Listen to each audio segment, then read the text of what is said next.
In the world of Demon Slayer, there exists an ancient, all-powerful entity that should not exist, one that can only show themselves in the dead of night in order to slaughter any humans they come across. These supernatural monstrosities are referred to as demons. These demons exist in a hierarchy in which they possess varying levels of strength with all sorts of different, broken, and unique abilities. And on top of them all, we have Muzan Kibutsuji, a walking calamity capable of destroying every single being alive in the story all by himself and with relative ease on a normal day.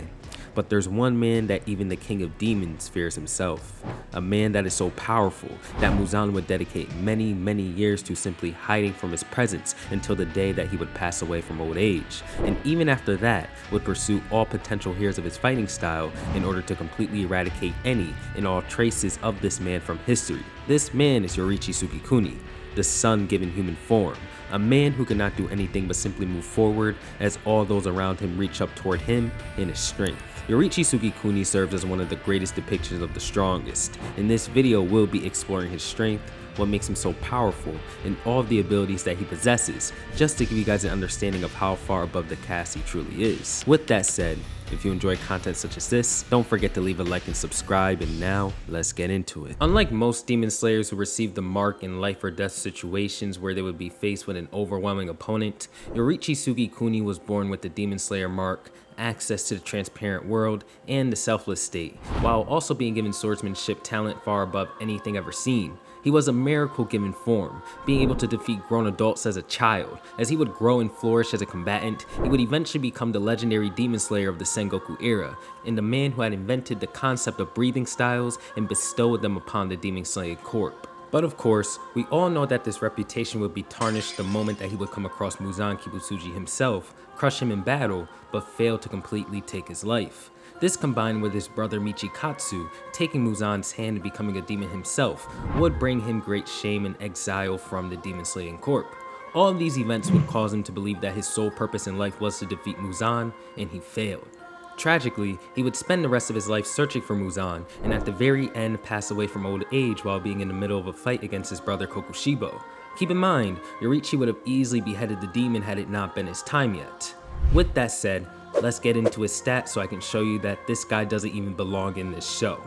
To begin with the overwhelming strength and power behind Yoriichi's blows, we see that even as a child, Yoriichi was able to knock out grown men with his attacks, leaving tons of bruises all over their bodies. As we see Yoriichi become an adult, it's shown that there is nothing that Yoriichi cannot cut. He cuts down every single being in his way without a single issue. Even against Kokushibou as an 80-year-old man, he would have been able to cut his neck had he not passed away mid-attack. This is the same Kokushibou who required two of the most powerful modern-day Demon Slayers to reinforce their blades together and strike his neck at the same time in order to behead him. Even when fighting Muzan Kibutsuji, he cut his neck as if it were butter. With Muzan being the de facto strongest demon in existence, this is a pretty big deal. Keep in mind, Muzan was already in an extremely weakened state in the final battle of the series, and majority of our most powerful slayers couldn't really damage him the way that Yoriichi could when fighting against a prime full power Muzan completely alone. Yoriichi's damage output simply goes far above anything shown by any other character in the series, except maybe Muzan himself.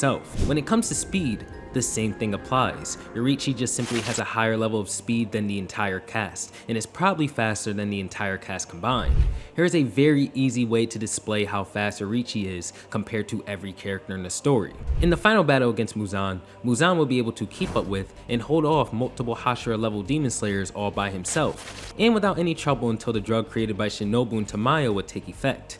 Now, these slayers include characters such as Mitsuri, who has been able to dodge lightning, and Tanjiro, who has also dodged lightning strikes, but was even able to move so fast at one point that he was watching Giyu and Akaza fight in slow motion during his battle with Akaza in the Infinity Castle. Muzan was handling multiple characters on this level, all at once, while being drugged and nerfed. Now here comes Yoriichi, who has come to face Muzan all alone.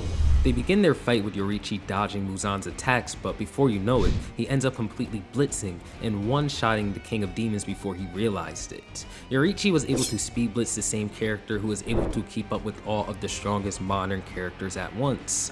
Another feat that displays Yoriichi's dominance in terms of speed is how he was able to completely blitz Kokushibou in his final moments. This is also another character who was able to blitz and handle many of Demon Slayer's strongest characters all at once. Yoriichi is simply superior to everyone in this aspect for sure. Yoriichi does not even feel exhaustion, as when he was a child, he ran away from home and ran through mountains non-stop for an entire day and still was not tired. Yoriichi more than likely has higher durability than all other demon slayers, but of course we'll never know for certain, as not a single person in this series has been able to even graze him once. Yoriichi is also a genius level combatant if that wasn't made clear enough yet. Yoriichi being born with the ability to access the transparent world is indicative of this, as this allowed him to understand that the lungs of his opponents will expand before they strike, and that he needs to watch every single part of their body and how it functions as he battles an opponent as a child. Not only this, the first time he held a sword, he was able to use it with so much skill that he took down an instructor.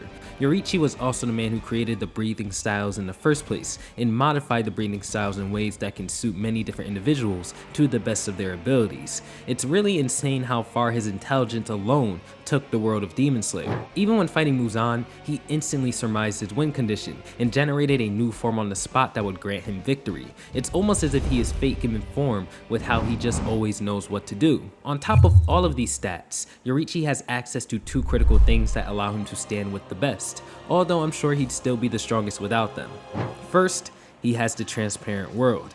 This is an ability that is only accessible to slayers who have awakened their demon slaying mark, and it gives them a special form of ocular extrasensory perception that will change their vision and allow them to see other beings as if they were transparent so they can see the inner workings of their body.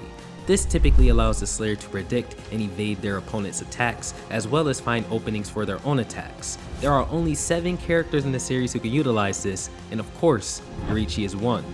Another critical ability that Yoriichi has is access to the selfless state. This is a state of being where one emits absolutely nothing. No anger, fighting spirit, drive, hatred, anything.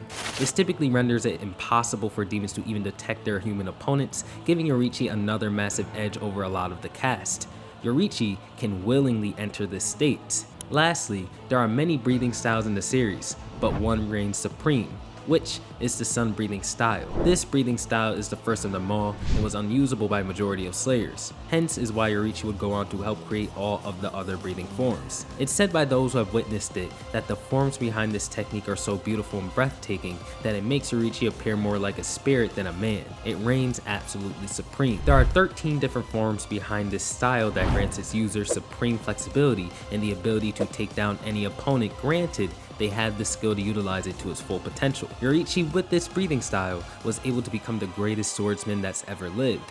Even up to the final chapters of the story, not a single person has even matched half of his overall power. Now that we've covered all of Yoriichi's stats and abilities, I believe it's time we covered his 2 fights that show his overwhelming supremacy over the cast. Don't worry, because this section will not be as long as usual, as these fights end relatively quickly. The first battle would be shown in chapter 174, where Yoriichi confronts Kokushibou, Upper Moon 1, at the end of his life. This is Yoriichi's brother and Muzan's strongest subordinate. As the two would speak, Yoriichi would simply apologize for what he must do to his traitorous brother with nothing but sentimentality and love. But the instant he would touch his blade, Kokushibou would describe the weight of the air increasing all around him.